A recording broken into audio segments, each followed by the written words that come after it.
Umuvugizi w'urwego rw'ubugenzacyaha RIB mu Rwanda Dr Murangira Bitsiri yatangaje ko muganga wo mu bitaro bya Murunda mu karere ka Rutsiro uregwa gukora igitsina cy'umurwayi akurikiranwaho icyaha cyo gusambanya undi ku gahato. Dr Murangira yabwiye Primo Media Rwanda ko uyu muganga w'imyaka 27 y'amavuko yatawe muri yombi ku itariki ya 1 Ukuboza 2022 nyuma yo kuregwa n'umukobwa w'imyaka 20 ko yamukoze ku gitsina. Nk'uko byasobanuwe n'umuyobozi mukuru w'ibitaro bya Murunda Dr Nkuruziza Jean Pierre, bikekwa ko iki cyaha cyakozwe ubwo uyu muganga yasuzumaga uyu mukobwa.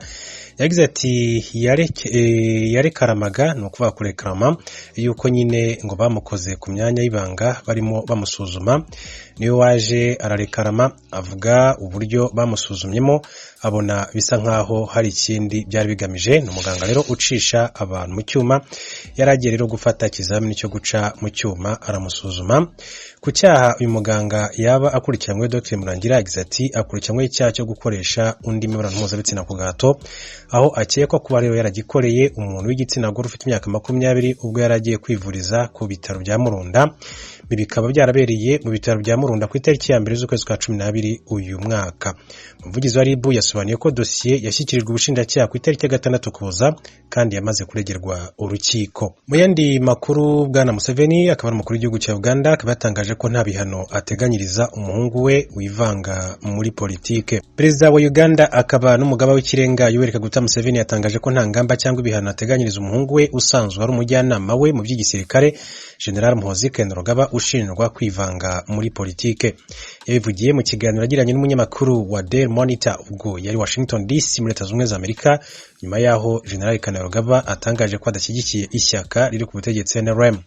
General Kainerugaba Muhoozi aherutse kandi gutangariza kuri Twitter agira ati ndi kumva amarira y'abantu bifuza impinduka, ndi kumwe nabo, icyo NRM yaba yarabaye cyose ntabwo ihagarariye abaturage ba Uganda.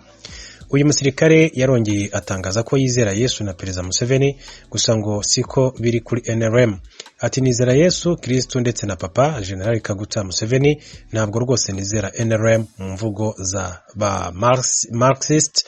Ati byashoboka ko ari wo muryango udindiza iterambere ry'igihugu. N'amagambo yahagurukije umunyamabanga mukuru wa NRM Richard Todwong asaba ubuyobozi bw'igisirikare cya Uganda gufatira ingamba zikwiye umusirikare kuko ngo amagambo ye atandukira amahame ngengamyitwarire yacyo. Todwong yagize ati umuhungu wa perezida ntabwo yanditswe mu banyamuryango, ni general ofisiye wa UPDF. Ndizera ko hashingiwe ku mahame ngengamyitwarire y'abofisiye igisirikare kizafata ingamba zikwiye. Twihanangirije buri wese, yaba Chairman Museveni yemereye kandi gutuka umuryango, yewe n'uwashinze ishyaka ntabyemerewe. Ishyaka ni rinini kuturuta twese, tugomba kuryubaha.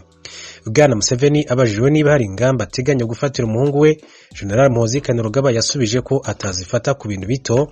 Ati ibi ni ibintu bito, ntabwo buri kintu cyose gifatirwa igihano.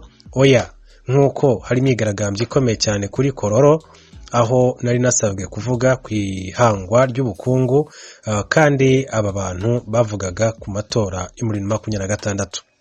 Umukuru w'igihugu yatangaje ko atari ngombwa ko abantu bafungwa kuko hari ibintu by'ingenzi byo kwitabwaho kurusha ibindi. Ati ntabwo tugomba gufunga abantu, ati turayobora, dufite ibibazo byinshi cyane biba ari byo twitaho igihe cy'amatora kizaza. Bwana Museveni aherutse gufatira Kainerugaba ingamba mu Ukwakira 2022 ubwo yaramaze gutangaza ko we n'ingabo ze bafata mu murwa mukuru wa Kenya mu gihe kitagera ku byumweru 2. Icyo gihe yambuwe umwanya w'umugaba w'ingabo zirwanira ku butaka, ariko azamurwa ku ipeti rya general. Leta Zunze Ubumwe za Amerika, komite yihariye y'abadepite ikora nkete ku gitero cyo ku ngoro y'inteko ishinga amategeko Capitol, yatoye imyanzuro yayo ya nyuma isaba inzego z'ubutabera gukurikirana uwahoze ari Perezida Donald Trump mu nkiko mpanabyaha. Thomas Kamirindi. Komite igizwe n'abadepite 9, 7 b'abademokrate na 2 b'abarepublikani batavuga rumwe na Trump. Imaze umwaka n'igice ikora. Mu myanzuro yayo bose uko ari 9 baraye bemeje irarega Perezida Trump ibyaha 4: ubugambanyi bwo kwiba Leta Zunze Ubumwe za Amerika, gutambamira inteko ishinga amategeko Congress mu mirimo yayo, ubugambanyi bwo kuvuga ibinyoma no kuba inyuma y'imyivumbagatanyo. Byose bishamikiye ku gitero cy'abayoboke be kuri Capitol n'ibyo yakoze byose kugira ngo aburizemo ibyavuye mu matora y'umukuru w'igihugu yo mu kwa 11 2020 kandi abizi neza ko yatsinzwe. Kuri komite, Trump n'abambari be bashatse gukora kudeta, bityo komite irasaba minisitiri w'ubutabera ari we mushinjacyaha mukuru w'igihugu kurega Perezida Trump mu nkiko mpanabyaha. Depite Benny Thompson akuriye iyi komite. There's one factor I believe is most important in preventing another January 6th, accountability. Aragira ati hari ikintu kimwe nk'uko mbyiyumvisha kiruta ibindi byose cyatuma nta kindi gitero nk'icyo ku itariki ya 6 y'ukwa mbere 2021 kizongera kubaho, ni ukubiryoza abagikoze. Inzego z'ubutabera nizo zonyine zibifitiye ububasha kurusha iyi komite na Congress. Dufite icyizere gikomeye ko aka kazi k'iyi komite kazatanga inzira iganisha ku butabera, ku buryo inzego zibishinzwe zizifashisha amakuru dutanga kugira ngo zikore akazi kazo. Uretse Trump, komite irasabira kandi gukurikiranwa na bamwe mu barabajyanama be ndetse na bamwe mu badepite bari mu ishyaka rimwe nawe ry'abarepublikani bamushyigikiye mu byaha aregwa. Ariko rero ibyo komite isaba minisitiri w'ubutabera si itegeko kuri we, niwe wenyine ufite ububasha n'uburenganzira bwo kubiha agaciro no kujyana ikirego mu nkiko cyangwa kutabijyanayo. Ariko abahanga mu bya politiki bemeza ko iyi ankete y'abadepite ari akataraboneka mu mateka ya vuba ya Leta Zunze Ubumwe za Amerika. Mu mirimo yakoze, komite yaganiriye n'abatangabuhamya barenga 1000. Inshuro 10 muri ibyo biganiro byatambukaga kuri za televiziyo zo mu gihugu. Abantu amamiliyoni barabikurikiranaga n'amashyushyu menshi. Komite kandi yakusanyije n'ibindi bimenyetso bitandukanye birenga miliyoni. Izashyira ku karubanda igice kimwe cy'imyanzuro yayo ejo kuwa 3. Ikindi gice kizakomeza kubibanga kubera amakuru arimo. Mu cyumweru gishize, umuvugizi wa Trump Stephen Chung yateye utwatsi komite y'abadepite yakoze anketi. Mu itangazo yashyize ahagaragara avuga ko imirimo yayo ari ikinamico gusa bisuzugura ubwenge bw'abanyamerika na demokarasi. Ati ni urukiko rw'abantu banga Trump. Komite izaseswa ku mugaragaro ku itariki ya 3 y'ukwezi kwa mbere gutaha. Inteko ishinga amategeko nshya yatowe ejo bundi mu kwa 11 gushize itangiye imirimo yayo. Urakoze Thomas Kamirindi. Intumwa za leta y'u Burundi zasuye kuri wa mbere impunzi ziba mu migi itandukanye yo mu Rwanda bazisaba gusubira mu Burundi. Inkuru irambuye Desire Hatungimana.